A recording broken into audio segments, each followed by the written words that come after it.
Unlike the city of Atlanta or a local jurisdiction, they pretty much worry about crime. We have to worry about crime. We also have to worry about threat of terrorism, because transit remains a soft target for terrorist activity. I think we have a healthy dose of fear at Marta, and I'm not at all ashamed to say that. We let our fear and our threats materialize into rational decision-making, sound judgment, and effective policies. And what do we fear that others don't? Well, we see on our system hundreds and thousands of people a day. A Marta police officer, for example, will see more people in a day than your average local police officer does in a year, because you're on a train station. You're seeing thousands of people come off, and thousands of people increases the potential of hundreds of bad guys. So we're afraid of what can happen on our system. There was a lot of lessons learned out of the 9/11, out of the Boston bombing, out of the London attack, that if you train, you perform how you train. And we wanted to make it a realistic event. That realism is helpful and scary at the same time, because it makes you realize that this really could happen. Where others can say, well, nothing hasn't happened at this location for a long time, or it happened in a town or a city 100 miles away, so we're safe. The likelihood of it happening here is nil, right? Not for us. I just know from my own experiences with even CPR, I think the more you actually physically practice something, it just kind of sinks into your brain and almost becomes second nature. So I think having the people on the ground going through that, because they're probably, hopefully, will never go through it again, but they'll be better prepared.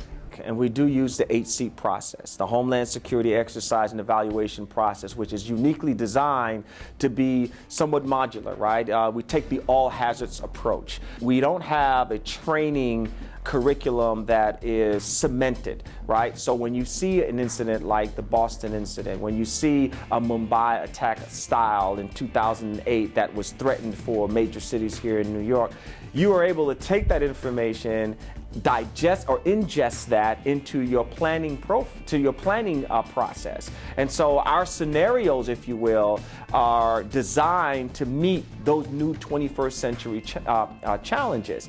And so when we have a training and exercise planning workshop, when we have a concepts and objectives meeting, which are two very important meetings as part of the Hseep process, we discuss all of those things. We discuss the what ifs. If you do not have at your agency a formalized process that's funded and staffed for managing your training and exercise program, you're already beginning behind the curve, so to speak.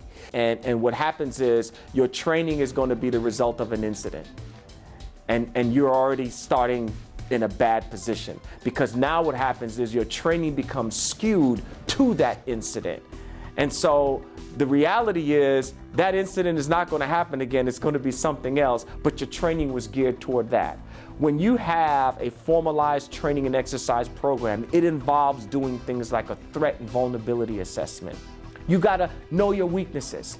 You got to know your strengths. And when you have those things, then you build your exercise program around it. So you design your scenarios to address your weaknesses that are been determined as a result of your TVA. If you don't have a formalized process, funding and staff to do that, then how do you know your threats? How do you know what to train for? What we've done is we've taken a 3-year threat vulnerability assessment, and we've modeled exercise and training program based on that. So within those 3 years, we'll address our threat and vulnerability assessment. So where we have weaknesses, we make sure that our exercise program addresses that over a 3-year period. 3 years is a good model for us because it gives you time to develop this stair-step process. So the beginning of the 3 years is where you have your kickoff meeting. You know, that's your training and your exercise planning workshop where you invite all your local stakeholders and you say, hey guys, what's important to you? What are your threats? What are your vulnerabilities? And let's kind of put all this information together to make sure that from a regional perspective, that's very important that you're addressing regional concerns as well. Even though you may be a small city, a municipality, you know, you want to know what the regional threats are. And that's what the training and exercise planning workshop allows for you to do.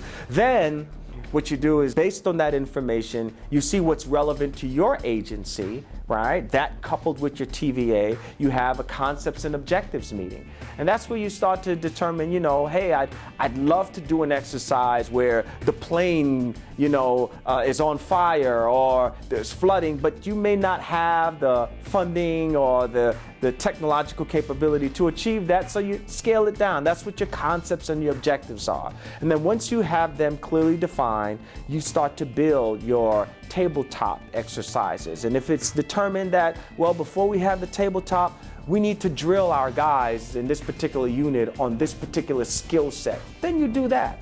Or we need to have a seminar so that we can educate people on the importance of this issue. We've done that very well with cybersecurity, so that before you have the tabletop exercise, you kind of inform all of your partners and all of the players on the subject matter, you're right? Kind of give people a heads up. And then that tabletop exercise begins that more aggressive process of training. Tabletops are key, because that after action report is going to fuel what happens next. It'll tell you what's going to be done in the full scale exercise. So what you say you can do on paper, we're going to make sure you prove that true during the full scale exercise or during the functional. So there's definitely a connectedness between your tabletops and your larger exercises. You don't want them disjointed because there should be exposure, if you will, of any policy gaps or any lapses. There may be things that you don't say in your tabletop that you do in your full scale. Well, now you need to make that connection so that it becomes part of the policy. That way when people leave, there's not a brain drain, right? So those are some of the key elements, I think, and steps that you want to make sure you hit as you go through the process. And then document everything. Document. The most important document for me in this whole process is the after action report, because that is what's going to tell you what the corrective actions should be. That's your improvement plan. And you know, there are a lot of agencies, they have I think they have the exercises, and that's the end for them. Hey, we trained. No, you didn't train, because you still have the same old policy. What you did in the exercise was in conflict with the policy, and then your after action report didn't even speak to any of that. So what was all of that for? Well, you don't want to be in that situation. That's why I encourage the Hseep process, because ultimately your after action report, your improvement plan, your corrective action plan, that's what's going to be the change in your agency that you need to see. I think we have better cooperation with our internal Marta employees that are involved now, because they have a say. I guess I've learned that there are so many things to think about, and just the coordination of planning an exercise probably gives us all an awareness of what really it takes when something happens. I think I probably have taken a lot of things for granted on the level of effort and coordination.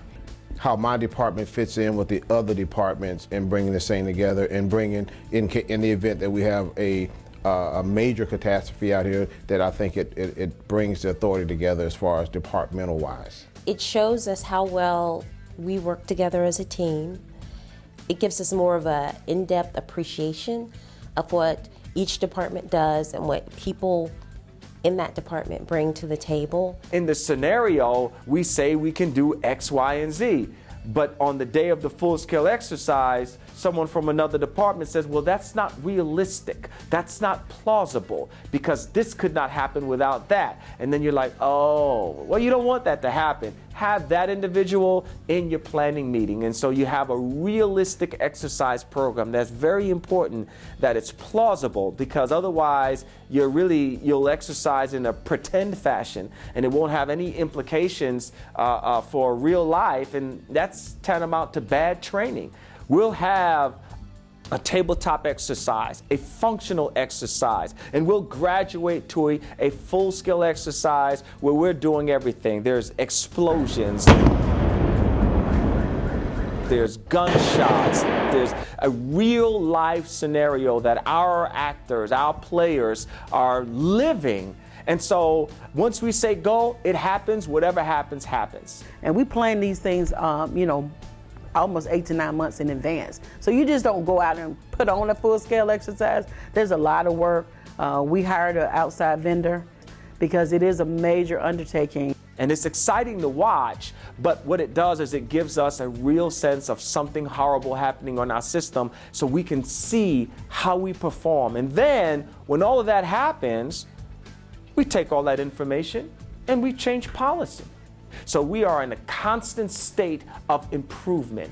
We are building on what we learned from the last time. We go back to the drawing board, we'll tweak things, and then we'll start the process all over again. So it is a constant increase of resiliency, if you will. So we are getting stronger and stronger and stronger with each exercise. So we, compared to how we were 5 years ago, I mean, we're light years ahead of where we were then.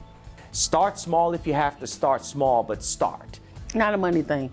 The federal, the TSA and the Department of Homeland Security has been very generous.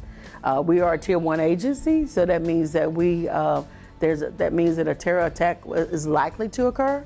And so they have been very generous with transit agencies that are designated as Tier 1 agencies, because they want us to use that money to help prevent or deter an act of terrorism. One of the tools that you can use to help facilitate that process is the objectivity of outside resources. So whether it's a contracting firm, whether it's another agency, you definitely want to have, someone who is objective that could assist you in the development of your exercise program. And that experience, I think, for us has been invaluable. I think it's a tremendous benefit, and I even like it even better the fact that they do it every year, and there's only a requirement, I think, to do it every 4 years.